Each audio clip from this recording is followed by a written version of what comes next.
comment allez-vous? Oui, très bien, merci. Oui. Comment allez-vous? C'est Jean-Pierre Martelly qui est le directeur Afrique de l'Agence française des Canada. Monsieur l'ambassadeur, ici. Voilà, c'est bien. Merci. Heureusement, le matin, il ne pleut pas, généralement. Oui, à Madagascar.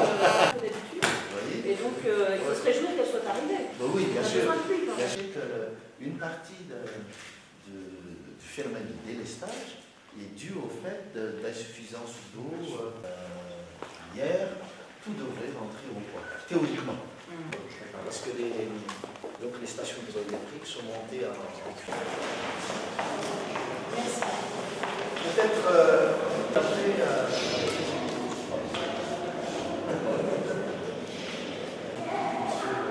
Monsieur l'ambassadeur,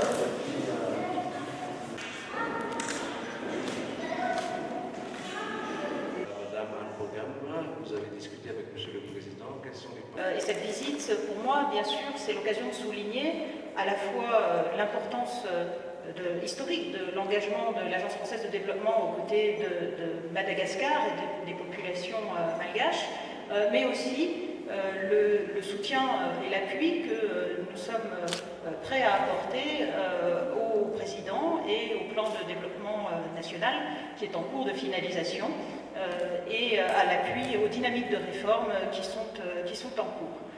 Alors d'abord, il y a des projets en cours qui sont très importants. J'ai visité hier un projet qui est un projet de réhabilitation des conditions de circulation et des conditions de vie dans les ruelles de Tana, qui est un projet, je crois, bien connu de la population de la ville.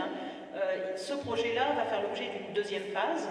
La première phase donc, est en cours d'achèvement et donc nous allons poursuivre puisque ce sont des projets qui à la fois permettent plus de mobilité mais aussi des conditions de vie améliorées et ce sont des projets qui je crois permettent aussi d'impliquer les populations dans la gestion des équipements sociaux et de fournir du travail à la population des quartiers. Ce sont des projets qu'on évoque sous le nom de travaux à haute intensité de main-d'œuvre, mais qui disent bien ce que je veux dire, c'est-à-dire qu'elles fournissent aussi des emplois et des activités économiques. Sur tout ce segment de la vie urbaine, si je puis dire, nous espérons pouvoir continuer. En particulier, nous réfléchissons avec l'appui de la région Île-de-France, donc dans le cadre de la coopération décentralisée, à travailler sur ce qu'on appelle la mobilité dans Tana.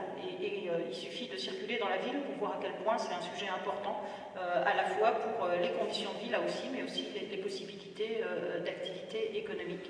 Donc c'est un secteur dans lequel je pense qu'à l'avenir, nous allons rester un partenaire actif de Madagascar. Nous avons évoqué aussi, bien entendu, les différents autres secteurs dans lesquels l'Agence française est engagée.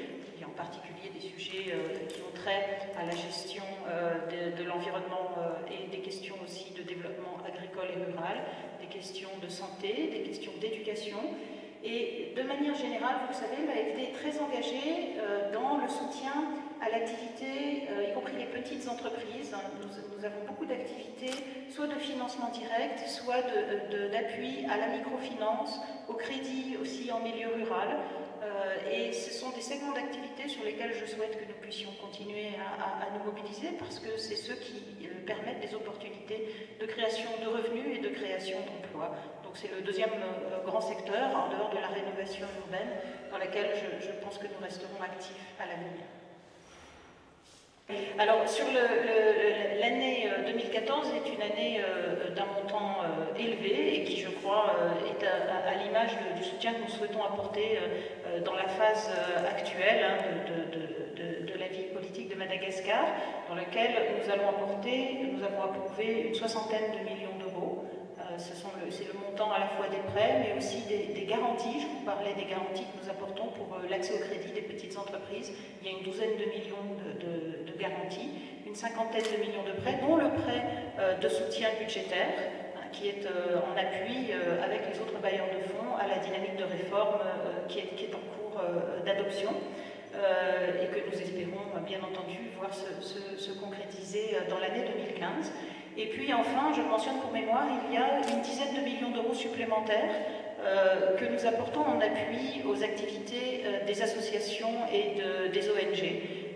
qui, elles, bénéficient directement aux populations. Donc au total, c'est plus d'une soixantaine de millions d'euros qui ont été approuvés durant l'année 2014, et c'est une année exceptionnelle qui, je crois, est à l'image et de l'importance du tournant pris par le pays cette année et de la dynamique que nous cherchons à appuyer.